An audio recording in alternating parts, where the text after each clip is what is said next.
क्यों कह रहे हैं 2005 के पहले जैसी स्थिति होती जा रही है, और नीतीश कुमार और संपूर्ण एनडीए यह कहने का अधिकारी नहीं रहेगा कि 2005 के पहले क्या होता था। अब आज की ही घटना को देखिए, चंदन जेल से पैरोल पर आया, वह रील्स बनाने लगा, बीमारी के नाम पर आया था, वह कथित तौर पर समाज सेवा करने लगा और आज जेल जाने के पहले मारा गया। अब देखिए, बक्सर में एक गिरोह बना जिसे कहा गया शेरू सिंह और चंदन मिश्रा। इन दोनों ने बक्सर में ताबड़तोड़ अपराध किए, एक बहुत ही बड़े चूना व्यवसायी की हत्या कर दी, यह कहकर कि यदि कल 1 बजे पैसा नहीं मिला तो तुम्हें मार देंगे, और मार भी दिया था। उस कांड में इन्हें फांसी की सजा मिली, जेल काटने लगे, दोनों में बाद में दरार हुआ। अब देखिए, शेरू सिंह जिससे इस हत्याकांड का किंगपिन माना जा रहा है, वह जेल में है, और उसे जो आरा में तनिष्क लूट कांड हुआ था, 25 करोड़ या 20 करोड़ की जो डकैती हुई थी, उसका किंगपिन माना गया था। तब वह वर्धमान जेल में बंद था, बंगाल में। उसे वर्धमान से बिहार लाया गया, बिहार की जेल में बंद है, और जेल के भीतर इन दोनों के बीच पहले मारपीट भी की गई, कई घटनाएं हुई है। मेरा जो मानना है कि जेल से फिर साजिश रची गई। शेरू सिंह, जिसे पुलिस सूत्रधार मान रही है आज के पारस हॉस्पिटल कांड का, उसने जेल से बाहर के अपराधियों को हायर किया और उसने आज इतनी बड़ी वारदात को अंजाम दिया। तो न बाहर के अपराधियों पर आपका नियंत्रण और न जेल के भीतर के अपराधियों पर आपका नियंत्रण। लोग कहते हैं, देखिए हम शराब पर आएंगे, लोग कहते हैं कि अपहरण नहीं हो रहे, लोग कहते हैं कि 1-2 लाख रुपए की लूट नहीं हो रही। क्यों होगी रे भाई, क्यों होगी? हमने पहले भी कहा है आपके साथ चर्चा में, अपहरण एक खतरनाक जोखिम भरा अपराध होता है अपराधी गिरोह के लिए भी। अब उससे अधिक पैसे शराब में आ रहे हैं, सूखे नशा में आ रहा है, तो क्यों अपराध अपहरण का किया जाएगा? क्यों अपराध 1-2 लाख रुपए की लूट क्या किया जाएगा? शेरू सिंह और सुबोध सिंह जैसा ऑर्गेनाइज गैंग, उसे जब लूट की वारदात को अंजाम देना होता है तो वह कभी आरा में तनिष्क को लूट लेता है, कभी पूर्णिया में तनिष्क को लूट लेता है, 20 करोड़ की डकैती करता है, 10 करोड़ की डकैती करता है। तो न बाहर के अपराधियों पर आपका नियंत्रण है, न भीतर के अपराधियों पर आपका नियंत्रण। बेऊर जेल के सुपरिटेंडेंट विधु कुमार के यहाँ यूं ही की रेड हुई थी, उसने तो जेल में बंद एक नौकरशाह से महीने की 5 लाख रुपए की राशि तय कर ली थी। सोचिए ये स्थिति। बिल्कुल बिल्कुल ज्ञानेश्वरी, तो ये आ गई, शराब की बात तो आ ही गई। हथियार उसके लिए हम लोग पहले चर्चा कर चुके हैं, बहुत दोहराने की जरूरत नहीं है कि शराब के जितने सिंडिकेट बने हैं उन तमाम सिंडिकेट के लोगों ने हथियार खरीदे हैं अपने को प्रोटेक्ट करने के लिए। अपनी शराब की खेप आती जाती है, उसको प्रोटेक्ट करने के लिए, दूसरे लोगों से, दूसरे जो गिरोह हैं उनसे प्रोटेक्ट करने के लिए। तो जब हथियार आ गया लोगों के पास, वो तो चलना ही है, कहीं ना कहीं चलना है। फिर वो सुपारी किलिंग के लिए चले या आपसी गैंगवार में, राइवलरी में चले, वो तो चलना ही है। फिर जमीन में वो पैसे इन्वेस्ट हो रहे हैं और इधर उधर की जमीनें, एक ही जमीन कई बार बेची खरीदी जा रही है। और इन दोनों कामों में, हम पूरी जिम्मेदारी के साथ कह रहे हैं, इन दोनों कामों में पुलिस की मिली भगत रह रही है। पुलिस की मिली भगत के बगैर ये दोनों काम नहीं हो सकते हैं। ना शराब का काम हो सकता है, ना जमीन का काम हो सकता है। तो पुलिस इन कामों में लग गई है। जब पुलिस इन कामों में लग गई है, अपराधी गिरोह के साथ, पैसे वाले के साथ, सिंडिकेट के साथ, जब आप मिल करके शराब और जमीन का काम कराएंगे तो आप कैसे क्राइम रोकेंगे? सारे क्राइम की जड़ तो उधर से ही हो गई है, जो अपराधियों से ही मिल जाएंगे। तो एक तो ये छवि हो गई है। दूसरी छवि, एक जो दूसरी चीज, एक दिन सुनील गुप्ता जो दिल्ली तिहाड़ जेल के जेलर रहे थे, जिन्होंने किताब लिखी है ब्लैक वारंट, उस पर एक बहुत ही चर्चित नेटफ्लिक्स का सीरीज भी बना है ब्लैक वारंट नाम से। चार्ल्स सोबराज उस समय जेल में था, जब वो उस समय उस जेल में गए थे, तिहाड़ जेल में। उन्होंने बताया, एक बड़ी अच्छी बात उन्होंने बताई तिहाड़ के बारे में और दिल्ली के और गैंगवार के बारे में, कि ये सारे गैंगस्टर अपने नाम के साथ अपनी जाति लगाते हैं। ये दिल्ली हरियाणा की बात हम कह रहे हैं। और उसका क्या फायदा उनको मिलता है कि किसी ने, कोई जठेड़ी है, कोई बिश्नोई है, कोई सैनी है, ये सब अपना गैंग का, अपनी जाति का नाम लगाए रखते हैं। इसका सबसे बड़ा फायदा ये होता है कि उनको जेल में और जेल के बाहर भी अपनी जाति के लोगों का समर्थन मिल जाता है, अनायास समर्थन मिल जाता है। जो अधिकारी होते हैं, पुलिस के लोग होते हैं, उनको समर्थन मिल जाता है। और फिर जब उन्होंने कहा कि जब एक बार किसी अपनी जाति वाले व्यक्ति के साथ, उसके मदद से आपके पास मोबाइल आ गया, आपके पास दूसरी सारी चीजें जेल के अंदर आने लगी, तो फिर आपको उससे ज्यादा सुरक्षित जगह कोई नहीं है गैंग चलाने के लिए।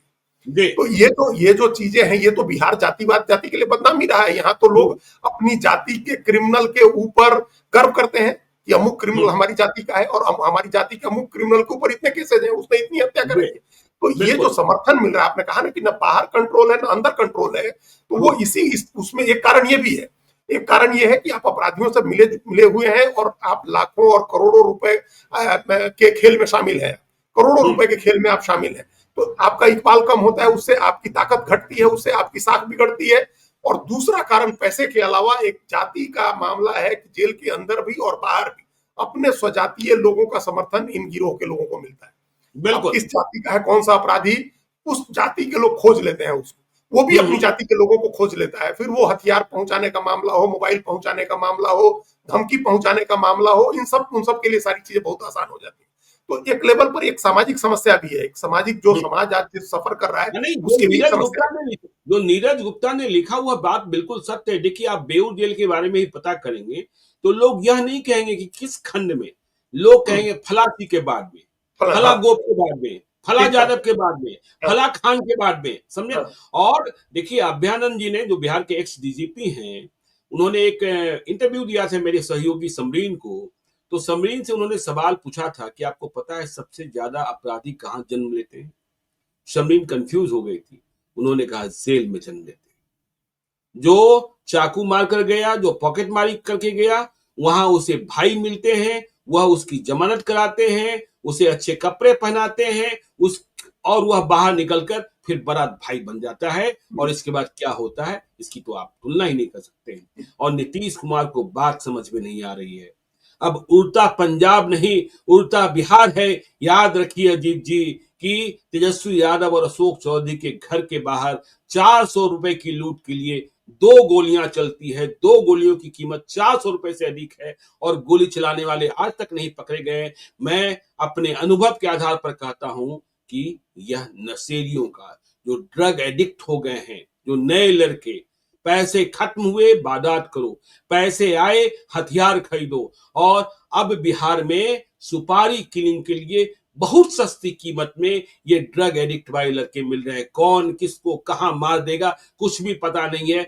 हम 90s की बात करते हैं, जब बड़े बड़े सुरमा होते थे, बड़े बड़े गैंगस्टर होते थे, उन्हें ख्याल भी होता था ये फला जी हैं, ये फला जी हैं, इनको छूने का क्या एक्शन रिएक्शन होगा। लेकिन ये ड्रग एडिक्ट वाले किसी के साथ कुछ भी कर सकते हैं, कहीं किसी वारदात को अंजाम दे सकते हैं, क्योंकि उन्हें अपने बारे में कुछ भी पता नहीं होता है और आगे की पता नहीं होता है। बिल्कुल, ये एक नया खतरा है, एक नए तरह की चुनौती है पुलिस के सामने, एक नया खतरा है। इसको रोकने का हालांकि उपाय हो सकता है, पुलिस के पास हर चीज का उपाय होता है, लेकिन ये नया खतरा इसलिए ज्यादा मतलब गंभीर है। आतंकवाद के मामले में आप जानते हैं कि लोन वुल्फ को सबसे खतरनाक माना जाता है। जी। पहले एक होता था कि बड़े भारी कई कई कई आतंकवादी समूह मिल करके किसी घटना को अंजाम दे रहे हैं, अब लोन वुल्फ है, और हजारों की संख्या में लोन वुल्फ है कि उसको कहीं से एक हथियार मिला, वो अकेले गया और उसने अपराध को अंजाम दे दिया। उसने 2 4 5 10 लोगों को गोलियां मार दी, 5 10 लोगों के ऊपर गाड़ी चढ़ा के उनको कुचल के मार दिया।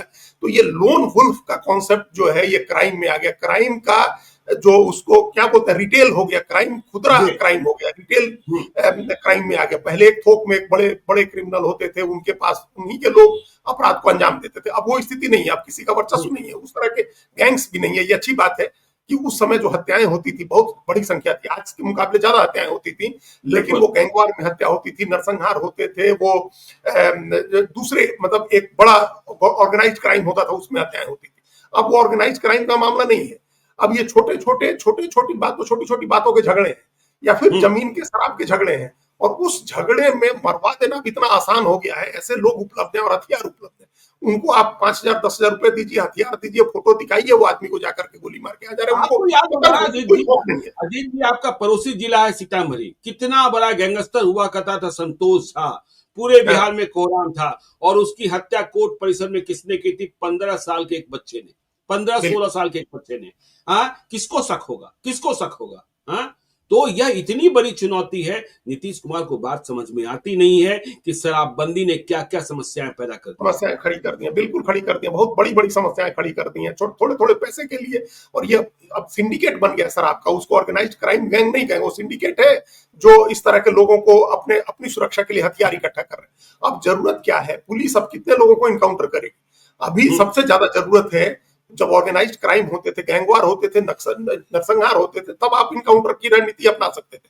अब उस जी रणनीति का समय नहीं है। अब आपको सर्विलेंस का टाइम है कि आप सर्विलेंस करके इस तरह के क्राइम को रोकें, आप निगरानी करें तमाम ऐसी जगहों पर जहां से हथियार की आवक होती हो, पर पहले हथियार आना रोकें, गोली आना रोकें, आप नशे की जो सूखा नशा जिसको जो आप बता रहे हो सूखा नशा आना रोकें, और शराब के कारोबार पर या तो कंप्लीट रोक लगा दें, आप पुलिस इतनी सख्ती करे कि वो रुक जाए, या फिर आप उसको चालू कर दीजिए, उसको रेगुलेटेड तरीके से उसको चालू कर दीजिए, ताकि ब्लैक मनी का की आमद, एक काला धन जो इकट्ठा हो रहा है और उस काले धन की इकोनॉमी को बचाने के लिए जो गैंगवार हो रहे हैं उसमें कमी है, उसको नहीं, रोका जाए। उसमें भी एक खतरा है दीदी, उसमें भी एक खतरा है। जब आप शराबबंदी खत्म करेंगे तो 1 साल आपको बहुत ही, मतलब कहते हैं बिल्कुल राक्षस बन के आपको अपराधी गिरोहों का सफाया करना होगा, क्योंकि जो सिंडिकेट के कारण अपराधी बने हैं, जिनके पास पैसे आए हैं, वे बेरोजगार हो जाएंगे, वे अपराध का रास्ता चुनेंगे, तो उन्हें आपको बहुत ही गंदे तरीके से, बहुत ही क्रूरतम तरीके से आपको साफ करना होगा। तब जाकर 6 महीना 8 महीना के बाद आपको 2005 का बिहार, 2005 से 2010 का जो बिहार है वह फिर से देखने को मिलेगा।